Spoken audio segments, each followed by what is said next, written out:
Hey everyone, this is Mikedot, and welcome back to the podcast.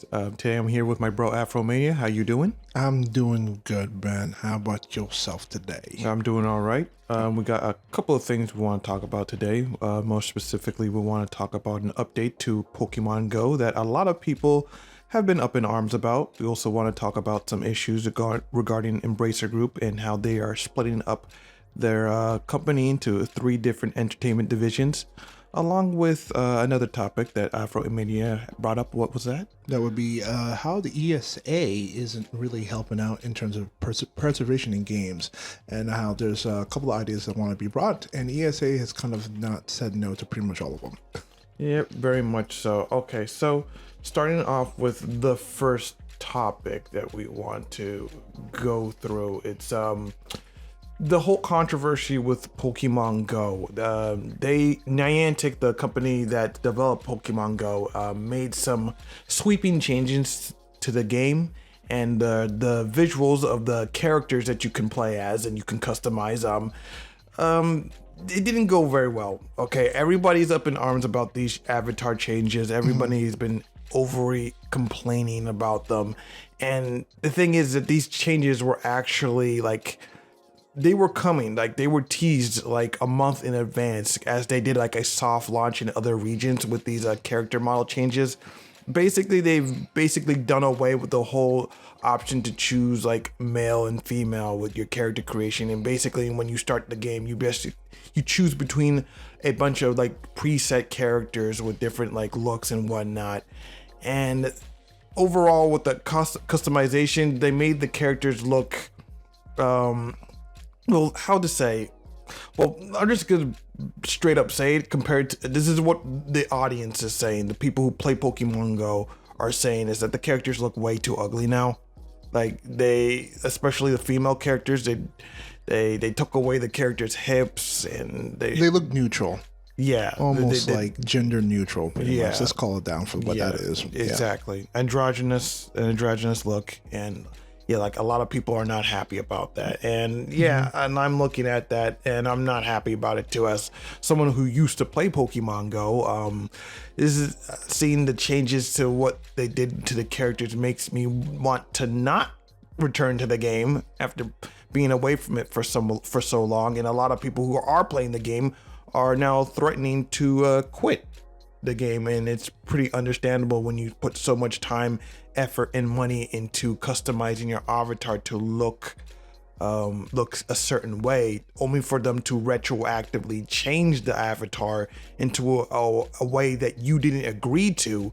It's very upsetting, and this is also kind of leans into the whole issue of like the whole digital rights thing, where people these companies are just either altering or just taking away something that you paid for, and these are like terms that you ultimately didn't agree to, even though you signed like the terms of service or the EULA. Like it's just embarrassing. Now, like going over some of like the complaints, you have people saying please change it back. Everybody looks hideous. Nobody asked for this. Like my character looks like a lesbian now. It's just like it's very, very weird, and it's kind of ironic considering the whole like update says that now you can make your avatar look more like you, and everybody's saying like, no, this looks less like me. And like why does and then you also have to ask, like, why does every avatar have to quote unquote look like me? Sometimes I want to make an avatar that looks completely detached from me. Me personally speaking, I like to make characters that don't look like me. I like to make characters that are just something ideal or something that just looks far out and whatnot. So taking away people's like agency to customize the character how they truly want to customize it is very disrespectful, I would say. Yeah, no, I kind of lean towards a lot of the things that you said. Now, in terms of the digital rights thing, I wouldn't say it's a much more digital rights. Where I will say is this. Okay, so Niantic. Okay, this is a company. Funny, I'm going to go into this. Okay, so this is a company that's kind of based in, let me guess, San Francisco? Yep. It's a company based in California. Yeah, Democrat. which is pretty much a progressive country. Yeah, this guy. And normally I don't even go into Country. that, but Yeah, I mean, it might as well. Well, be it's country. state. It's a State. But to kind of put that to the side. Okay, let's talk about the actual sweeping changes of the thing. I don't think it's bad to give options. I think people should have the right to be able to. I think the idea of trying to give different ideas and options to change things around. I think it's a novel idea. I think it gives people should be able to do what they want and be able to change it. The problem, I think this could have easily been avoided if you could have just, I don't know, send surveys out to loyal customers or content creators that are doing it, or you could invited content creator people to kind of look at this idea to kind of put their input, or not. When the update happened, you could have brought up a prompt saying, hey, we have added new features that you can change your character. Now you could choose to update your character, or you can have the selection to keep it as is. Something as simple as that would have not made this big deal of an issue. I think personally like that. But by just simply forcing this new update on everybody, like you said, it gets everybody annoyed a little bit. I think this is kind of the first thing that everybody can kind of agree on now. That this is a little bit. Everybody can agree on that this is not great. To not able to give this choices, because like you said, from the things that I'm reading from, it seems like in doing what you thought was trying to be inclusive, you basically excluded a lot of your current players that you have right now with the whole situation. So like you said, a lot of people say you only have 7 faces that are basically kind of, like you said, androgynous. Like none of them can be tell if it's a male or female. So to not even have just that simple basic option, that's a bit of a malpractice on the end, and not simply just doing basic things that could have been avoided in that whole situation. So. I mean, like I said before, they soft launched this a month, and even back then people didn't like it. So they already had their feedback, knowing that people simply didn't like it, and they pushed it out anyway. And that's a problem. If you're doing that, knowing that you had the feedback about certain issues, well, then that is a misdirection. Well, that's poor on your end in terms of product service, and not listening to the feedback to the people that are paying your product and putting, most importantly, money into your product.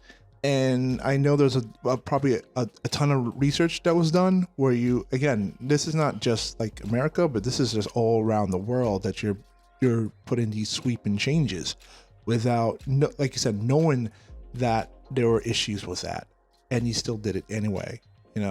Let's not focus on the fact that Pokemon Go needs more events, more exclusive events, or bugs that need to be fixed.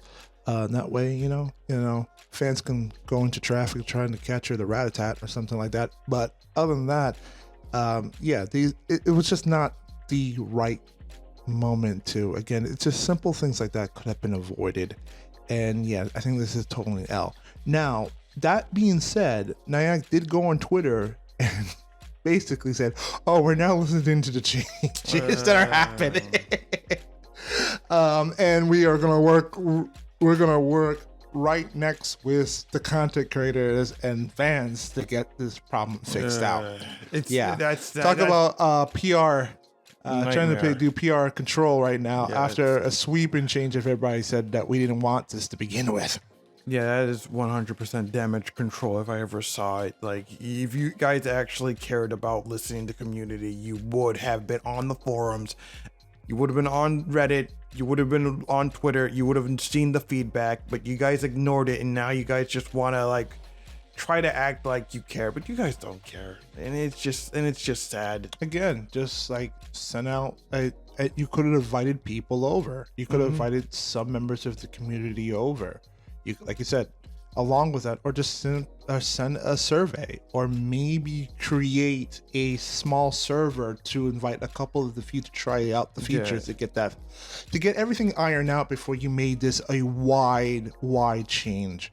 Now, other than that, what were the other changes too? I think there were some other quality of life changes, but what I know, this is the number one thing. But other than that, there were some good quality of life changes too. I'm not too Pokemon sure. Go. I mean, other than that's the, fact the one that everybody cosmetics is the other one. Okay, yeah. Now, personally, like I don't really care. It's just I know it's cosmetics, whatever it is. But like you said, it is like you said, people should have the right to be able to create them or not create them for whatever the reason they want. So. Yeah, this is just a bad PR move and not a smart company move. That's usually what most companies do, make really bad moves without really thinking about it. Yeah, well, I mean, another thing is that people saying like there's a consulting group on the same level as Sweet Baby Inc. called Gamer X that they went to for consulting for the character designs and stuff like that, and everybody wants to blame them for it, but when you start to think about it, it really isn't their fault, because like these like, as we've discussed this in the past, these companies have to let these consulting groups in and give them the authority to make like these like suggestions and whatnot.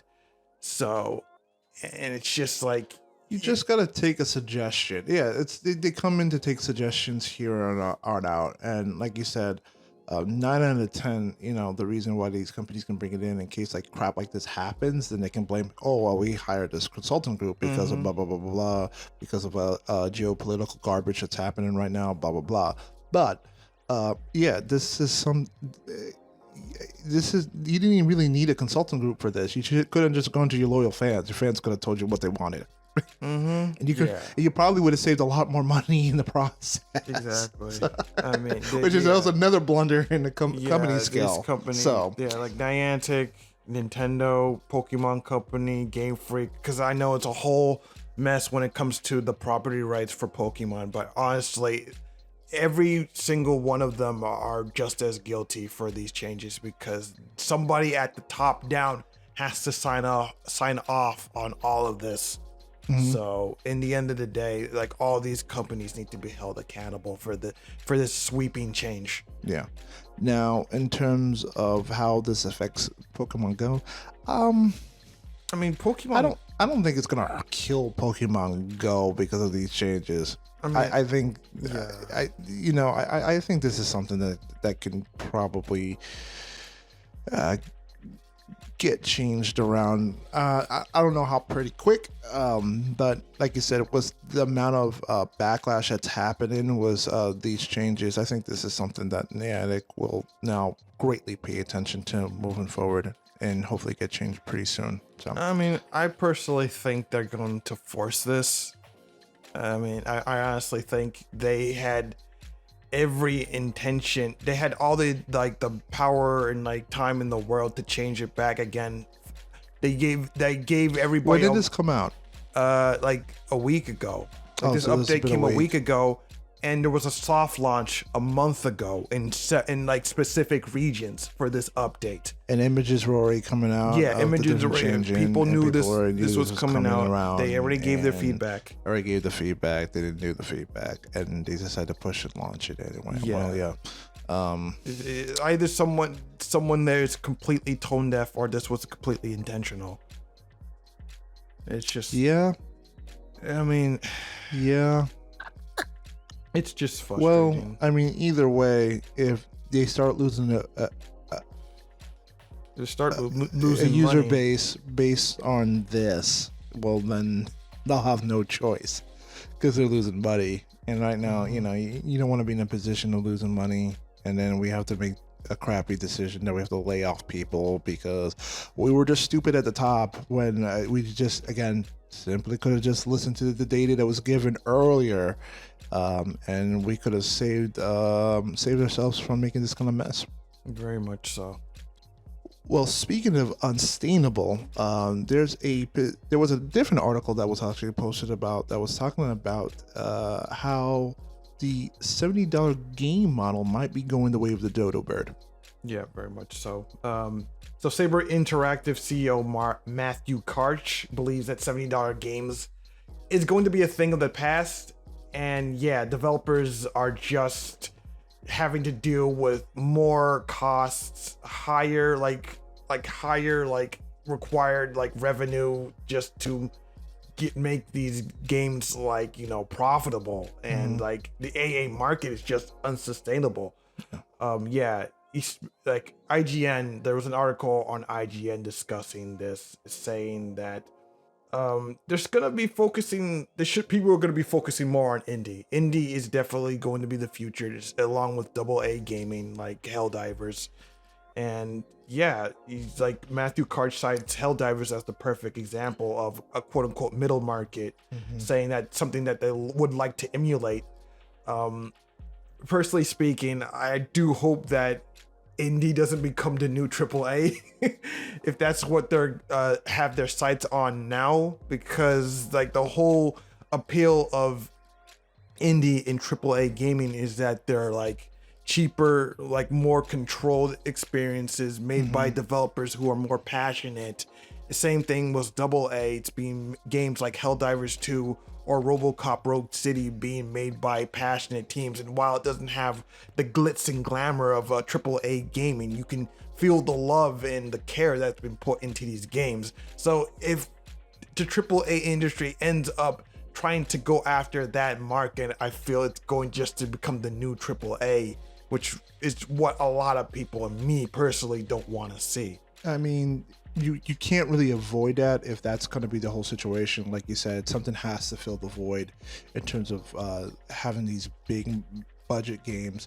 But I do feel like, correct, I feel like there's the AAA segment right now that's just kind of ballooned, that's unsustainable. Like it's just as an ugly balloon that's just growing, that seems like it may burst in the seams. And then on the bottom right now you have is the independent market, and I think you're saying like, okay, and then there's the middle market that really can kind of cater to both sides in terms of better gameplay, better price points, a little bit more experimentation, not really, like I said, more like AA, doesn't really go up to AAA right now. And I think right now in the situation, like I know we talk a lot about the AAA market, but I do feel like there has to be a better balance right now. At the moment right now, it's just one side is just messed up right now. That's going to affect the realm of all games now. If, like you said, if or when the AAA bubble bursts, like you said, it's going to fall on the AA, or it's going to fall on this section to hopefully push to load. Like you said, eventually at some point it's going to either maybe have to work its way being semi AAA, if that makes any sense. If it gets way too popular, then this becomes the new way of games, not only just the games of development, but also just in terms of how games are price point, to the point where maybe it slowly creeps back its way up, so but when you look at games like Helldivers 2 being incredibly successful, like, I mean, it again, I haven't played it, but I have seen our friends play it online too. It looks like a very fun, interesting game. And it's not like there's any brand new ideas. It's just a fun game that takes a little bit of a Frankenstein of completely different ideas from all the other genre games, and they're able to make a really fun experience. Like I said, I think you are going to get back to those moments where you're going to have more, like you said, the more passionate people like Helldivers, and the people that made RoboCop, and even people that made Power World, that are going to just focus on these fun experiences again, pretty much. In terms of the $70 game that he says not being sustainable, we've been kind of writing this. $70 has been around for a very long time, and I think even in its stature, like I remember in the 64 days where games were around the $65-69 mark, and it hasn't changed ever since then. So if you really look at it, between inflation costs, if you really think about it, games really should be a lot more expensive than what we're having right now. Hence the reason why these prices are now being supplemented with special edition packs to push these games to even more than what some of them are worth at the moment. So The fact that I'm shocked that 70 games haven't passed $70 is a weird blessing in disguise. But like we said, between balloon costs, between unrealistic abuse practices happening in the AAA market and unrealistic costs, I agree, it's not suitable. Very much so. And well, the thing is about AAA, and you're saying I don't think they can necessarily downgrade towards making AA experiences. That's also true, yeah. Unless they basically completely change their company philosophy. And a lot of these companies are just simply too big to steer the ship into a different direction, because like a lot of these AAA game projects are done years, sometimes decades in advance, and you can't just you can't just do an about face when so many the ship is way too big to make a full turnaround. It's not nimble enough to make these changes, and I feel like a lot of these big companies simply don't want to make these changes, because again, it would have to require changing the entire philosophy of your company, and a lot of people don't want to unfortunately take a smaller paycheck to produce like a more quality, passionate project, because they need to continue seeing like an increase in money for shareholders, who basically are the true customers of a lot of these AAA companies. Yes. Not the company, not these shareholders and investors that they truly try to cater to. And because these are the rich dudes that are putting all the investments into the company. They're the ones that hold the most. Unfortunately, they're the ones that hold the most cards at the moment. Yeah, it's just like you got these investors at the top that basically make the decisions for the customers, and a lot of these times these investors don't really know what the customer actually wants. They try to push their ideals of what the customer wants. It reminds me of that one scene from Hi-Fi Rush where you got that guy Kale, who's basically trying to like force everybody into liking this and that. It was a really funny scene. But yeah, even though that scene was supposed to be satire, there's negative truth in there. Wait, this is all an overly complicated plan to sell more product. Do you have any idea how difficult it is to make something people actually want to buy? It's ridiculously hard! Hey, a new whatever! Well, what color, what model, size, speed, do I need it? All that stress, gone. Because we'll subconsciously make that decision for you. You're enslaving them. I'm freeing them with the truth of having a better life. This is so corporate. But anyway, yeah, these companies basically they're basically cooked when it comes to the industry, and I really don't. Yeah, it's a hard. They're in a rock and a hard place right now, and like with every successful title they have to double the profits of that. And like you said, there's only so much money that can be possibly made, and there's only so much money they can pump into these projects to begin with. And then there's so much man hours that people can put into, again, you don't want to go into the situation of crunching it, which was a terrible practice in the gaming industry. Still practiced in some, I'm guessing still practiced in certain areas right now in the game industry. Although, wasn't there an agreement for a union now? I'm not too sure. I thought that was already. I thought that was pushed right now. I think that there was to avoid things like that. Or there's stipulations now, or they figured out better stipulations for not too much crunching. Yeah, I'm not too sure exactly about that, because I feel like if there was stipulations to start a union, I feel like these companies would just ignore the union and just look for overseas work. That's just because that's what they're doing they're going to be doing in Hollywood. I mean, if you remember the whole writer's strike, right? And the whole situation with that. SAG-AFTRA, yeah, the whole SAG-AFTRA thing. Basically, they got what they wanted, but there's so much few work that's going out to a lot of the people who were in favor of the union strike, and whatever small other grunt work, they're basically just going to just like pushing out to like overseas work. In fact, there's actually a big controversy with, you know, the Invincible show. There's actually like a big controversy suggesting that a lot of the animated work was actually done in North Korea, not South Korea, North Korea. And there's a huge controversy, and now like Skybound is having to investigate what's going on with the animation that they did for the show. Yeah, well, I mean, that's normal. I mean, it's not shocking when every company's going to try to cut corners to save a buck. It's not. It sucks, but that's when you're trying to survive in a company right now. You're going to do everything you can to cut corners. It's unfortunate. That's just kind of the corporate world, you know. Unfortunately, it is what it is. So, you know, but it's just like when a company.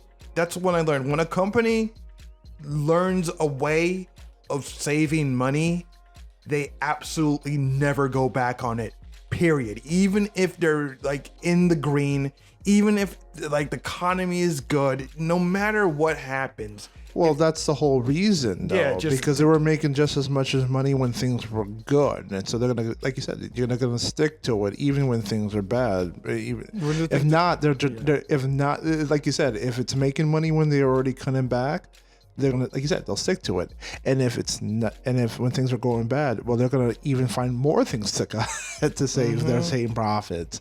Again, even though things are not realistic, or like what you just said, the economy was just good at the time. People were actually going out and buying these games right now. Now people are kind of tightening up their wallets a little bit right now in this whole situation. You're very much so. Like, yeah. So going back to the initial like topic, yeah, like $70 games, absolutely agree with Matthew saying that $70 games are basically on its way out. It's just unsustainable. Like, they offer so much, they offer little for the price. They're coming released buggy with day one DLC, like season passes, battle passes. It's just like you're paying way more than $70 for that initial. The initial $70 is just the door price, and then you gotta pay the entrance fee. You gotta pay for the drinks, gotta pay for the ticket, gotta pay for the seat. It's just like, no. It's just people just closing the wallets and saying no. No, no, it's tough. With that being said, what do you feel like what do you think is your ideal price point for a video game at this point? In its current economy, I would say $30. $30, like maybe 40 was pushing it if I really feel the game is offering something like really good, but basically no more than that. It's just like, again, if we were in a good economy, like, yeah, I would have no problem 50, 60, even 70, but right now I just don't feel like a lot of these AAA games are worth it, and I'm mostly just focusing on these smaller indie experiences. I mean, just going to my Steam like wish list, like almost every single game that I'm wish listed are all indie games. Like, I am not looking forward to a single AAA game this year. Or well, there was one like Monster Hunter Wilds, but I'm kind of like, maybe not. Just like, yeah, for personal reasons, but yeah, I'm just not looking forward to anything out of the AAA space, mostly because they're like too expensive and they're just not offering enough. Again, I think it depends on the experience of what I'm willing to pay in terms of a game. You know, now, to me right now, I'm not in a rush to buy any of these games, whether it be AAA or it be a little bit independent. Actually, honestly, independent, you want to pay full price because you're talking with your wallet, you're talking where you're putting where your money is. But in terms of just games overall, man, I just wait until sale goes on. It doesn't matter what type of game it is. I'll usually try to go for any of the like the AAA games, or I normally will just wait until sale goes, or one of my friends just gifts it on my Steam account at the moment. You know, so. It's just better that way to save it. And you know, I don't really need to worry about FOMO at the moment. You know, like I said, I'm old right now, and honestly, there's only a couple of games that I play right now at the moment. Like I said, there's a ton of games on my Steam account that I can honestly wait a couple of years down the road to sit down and play. It's not like really the biggest deal at the moment, and I can come back and be like, yeah, oh nice, it's great. I'll tip the dealer. I'll tip. Very much so. Pretty much it. So, yeah, that's what I say. But in terms of like the $70 game, yeah, probably like I said, maybe like $50 depending on where we are at. But again, it depends on the game. It depends on the experience.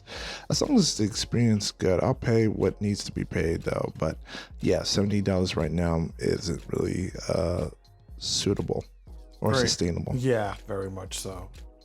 And speaking of sustainability, there's a new article actually that popped up, basically talking about, once again, something we talked about, the preservation of games in history right now. And this was a really interesting article I picked up, was the ESA saying the members won't support any plans of libraries that try to preserve games. So what was interesting about this, the Cliff Notes, was Steve Egwin asked about the possibility of libraries who works with ESA, how maybe even libraries can come into the hope of maybe playing a part in preserving these games.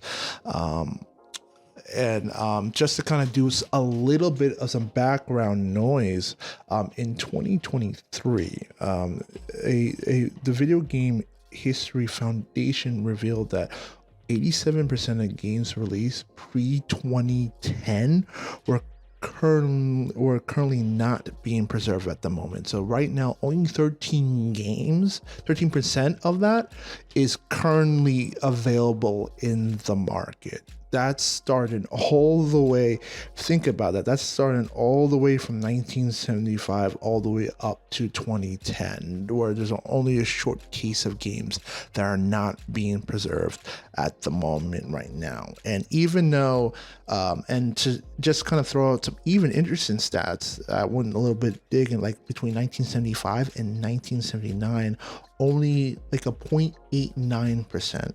I'm going to actually throw this number. What do you think between 1990 and 1994 games that are made? What do you think the percentage of games that are being preserved from that decade, that timeline? Wait, what time? Around 1990 to 1994. Pretty much our time. That's basically the Super NES, the Sega Genesis, the Jaguar area. What do you think is the percentage? Probably like 90. 90%? Yeah. How about 19? Yeah. Okay, from that, like 19, I swear it would have been a lot bigger considering. Like, yeah, you would think, because for that decade, no. Okay, I mean, does this mention like emulation, like game emulation? No. This doesn't talk about emulation. Well, again, this does play a part, because emulation is a part of trying to preserve games right now, but this is not exactly what we're talking about at the moment right now. You're talking about like actual official preservation. Well, I think emulation does play a part of that. I think this is one of the experts. Well, it does because of the Nintendo Shop. Remember, it was because a lot of those games on the Nintendo Shop are all emulators, correct? Yeah, basically. Yeah. So yeah, that it actually does play into that, because just like last year they closed down the Nintendo Shop, which was also mentioned. There was going back to that, they said that a lot of the they would consider a lot of the Game Boy games active because of the shop. A lot of the, like, again, Game Boy, Game Boy Advance, Super NES, the games would have been considered active, but now after the closing of the shop, now that's in danger now, because a lot of those games, those libraries, now that Nintendo shut it down, are now now in danger now. You're talking about the shutdown of the Wii U. Yes, both. Shop. Yes, yeah, they already got shut down. Yes, that was last year. Honestly, it was a while ago, and basically, if you didn't already download the games, you can't access it again. And that's a big issue right now. Basically, kind of left really right now into the wilderness, into the hands of publishers at the moment. The only reason why now that number is a little bit, and I just want to finish up the rest of these numbers, with 2005 and 2009, they said 17.89% of games that are preserved during that time, but they say it's still active because PlayStation 2 was one of the highest selling consoles of all time at that point. I think, unless did Xbox 360 beat that out? I'm not too sure. Okay, but I think PlayStation 2 was pretty active right now. So there's a pretty good PlayStation 2 games still out in the land right now, either being preserved, you have the hardcore game or it's being emulated, or even some forms of piracy. All three are connected. That's still a level of preservation of the game right now. Yeah. But again, going through all that situation right now, so a lot of the ideas that England suggests working with the Ivy League schools, and maybe they can kind of come up with an idea or formulate some kind of scholarly alternative where these games could be wonderfully preserved and stuff like that as an idea. But it just seems like between what England has been saying and I think another person, technical lawyer Kendra Albert, also argued that ESA has been I screwed that up. With all that's being said, a lot of like lawyers have been arguing with ESA that like they're not working with them to come up with any kind of ideas to be able to preserve a lot of the historic ideas of these games and stuff like that. I mean, which is a big problem right now at the moment. So take it for what you will, what the ESA is doing. I'll throw it a little bit back to you on all the situation about the preservation of games and what the ESA has been doing to kind of solve this issue. I mean, I just realized the ESA is the people that did the E3. Yep. Like, well, if this is what they're like, focused on, they better do a good job, because that's basically going to be what relevance they have left.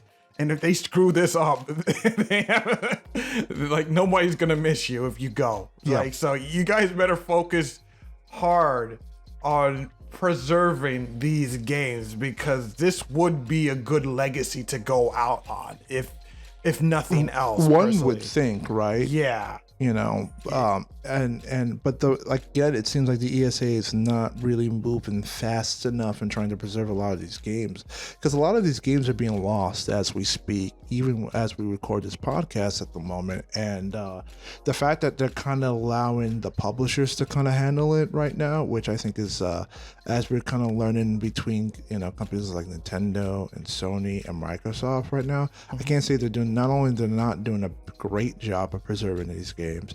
The only reason, again, I think one of the reasons why they're not even doing a good job, like they're taking away these shops right now, is I think ideally that they know that they can kind of make money off remakes and revamps of certain games right now. Let's look at a game like Nintendo in terms of Super Mario RPG, a brand new remake of a game. Great. I probably want to play it myself too, to play the new game too. But to just be able to have the option, or to be able to present the option of the older game that came back out in 1998, 1995, I think that should be an option there. And I think it'd be a great way to kind of be able to not preserve and compare the differences of gameplay that was happening when we were growing up to what new, because right now even like these new remake games are pulling a George Lucas in terms of new visuals, new graphics, easier to play controls, easy accessible controls right now. Same situation right now with Final Fantasy VII right now. You look at how the old Final Fantasy game that's made and compared to the remake, it's a completely different game, night and day. But to be able to have that preservation up again for scholars and for younger people to kind of check out the differences, I think people are missing out how older games were played, how more slower paced than it is, how more difficult it was versus the accessibility of everything, the more options that were accepted. And I think you do miss certain moments in games like that. Even not even bigger titles too. We're thinking about even unknown game titles that people that enjoyed back in the day that are no longer being preserved at the moment. I mean, well, I do like the idea of a game library, like being able to just go out to these like places, either physically or digitally, and just check out all these games and just be able to just be like, play them out of curiosity to see, because the thing is, like, knowing where games have been will help us to push gaming forward. And I think everybody Agreed. deserves to have that opportunity to see where gaming has been. But like, unfortunately, like, it's just shame that people don't, like, a lot of these like big companies and corporations don't give gaming the same respect as they give to other forms of media. Art, yeah, which Yeah. which is a sad thing. Like, it's the same thing with movies right now. Movies get a lot of protection of old classics, or they try to preserve a lot of these old classics. Same thing for music. Music, I feel like, has the same kind of protections right now. Even books right now, these books are being digitally preserved in some form or way, even though there are some issues about that. But video games don't seem to have that same kind of respect too. And you also have to think about that too. Video games is still it's still a young industry, even though we've been playing it since we're in the 90s right now. It's still Yeah. technically a young industry right now. So I think maybe it's still trying to figure out its stuff out, but it needs to figure its stuff out now, because a lot from the 90s up to now, a lot of games are being lost to time and to wear right now. And that's a big issue right now. And to go back to what you're saying, I think that'd be a great idea I don't know why maybe the ESA can't seem to work with, I don't know, the Smithsonian or maybe something to maybe build like an actual like library, or like the Hall of like the Library of Congress or something like that. Something that's big right now, where, but it's just dedicated to games. You know, like you said, that way there is a scholarly element where even game developers can go and visit it to get inspiration, or just check, or even families can go check out what type of games that were played pretty much back in the day. Some kind of hub to preserve these games. Well, I mean, also, I just wanted to know how much focus would they have on like online only games, as we also again talked about with a lot of, the crew shutting down and whatnot. It would be cool if you can't offer the game in its entirety, especially for these online only games, offer them like something like server software, like in the source code. Like that was also mentioned. Yes. Yeah, offer those up to the people to just at least look at it, tinker with it, and if they really are so inclined, let them be able to basically rehost the game, rehost the game up on their own terms, so that it's not like an issue of like server costs for the original publishers or developers of the game. So the people can just be able to enjoy these old games. Like, once again, like, big example is that a game that I used to play, Lawbreakers, is a game that some people like a private Discord group, I think it's private, that they are trying to bring the game back, and they're trying to they're trying to reverse engineer the client so the game can be playable. With Lawbreaker, that's the Cliff Blesky game. Yeah, the guy that made the Gears of War.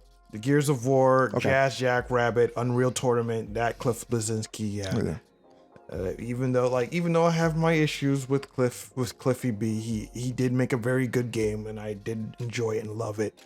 And even Cliffy B actually did caught wind of this project, and he's all on board for it, because he already went out to Nexon, who owns the rights to Lawbreakers. He tried to get his lawyers to see if they can get it back, and he couldn't.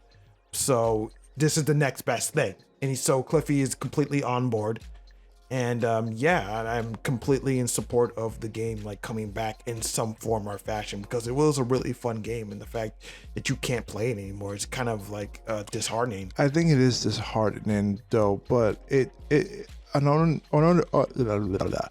for this to really take root, I think, and it's upsetting because it seems, again, like I said, the publishers don't want to do anything about it, which is sad. I feel like I know you hate this. Some government intervention or some political intervention. I wish there was somebody championing this idea. You wish that could step in, but there probably isn't at the moment right now, because there are probably some old heads that think video games are toys and blah blah blah and all this stuff. but it is upsetting right now. There is kind of nothing in place that is preserving any of these games from being lost in time. Yeah, it's very much like, yeah, like you said, like I would hate government intervention, but it seems like that's the only way to light a fire under these publishers' ass. Yeah. To get them to actually, like, you know, care about these issues. Yeah. Yeah.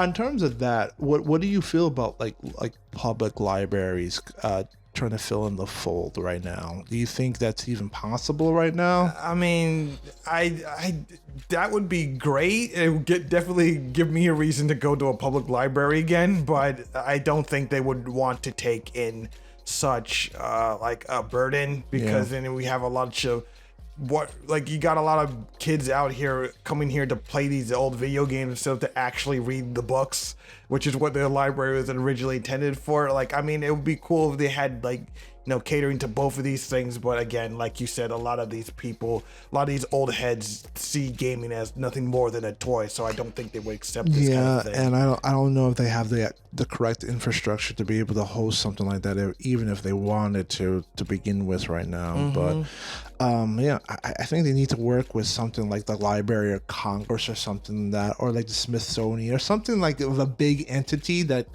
can create a bigger section just dedicated to that, because I believe like what movies have something like that, right? I know, like I just mentioned the Library of Congress, but I know movies have their own section, music has their own section where they can preserve a lot of that. The fact that we don't have any kind of like building or entity that can preserve that moving forward is sadly questionable, and I think a lot of them are trying to push for that, but the ESA is really not helping or not even making any suggestions to kind of push this forward. Yeah, very much so. I do hope that this situation does get resolved, because a lot of these games do deserve to be played in the future, like now in the future. But it really just comes down to just like these old heads actually like stepping down, and some fresh blood that understands the medium being, like, you know, rising up and seeing the gaming, like these games for what they truly are, why they deserve to be preserved, just like any other form of entertainment. No, and I totally agree. And even people in our age, they have kids right now too. Like there are certain families, and a lot of them are actually introducing them to older video games, not necessarily new ones right off the bat. You know, which is a great experience to enjoy if you're a family member with your child, and be able to kind of experience the same games that you grow up. I think there is a great bonding lesson to that, and for them to kind of grow into other forms of gaming media right now too. I agreed. Yeah, very much so. But I mean, time will tell. Hopefully, like, the ESA does something to get the ball rolling, because right now they need relevance after E3 is all dead and gone. And like I said before, this would be a great way to, like, you know, that would be a good way to retain some kind of relevance and retain some kind of like legacy going forward. So yeah, get on that. But anyway, that's it for this episode. So let us know what you thought about the topics we discussed here today. And if you really did enjoy this video, please rate, comment, and subscribe. I'm Mikedot here with Afromania, and we are saying peace. See you.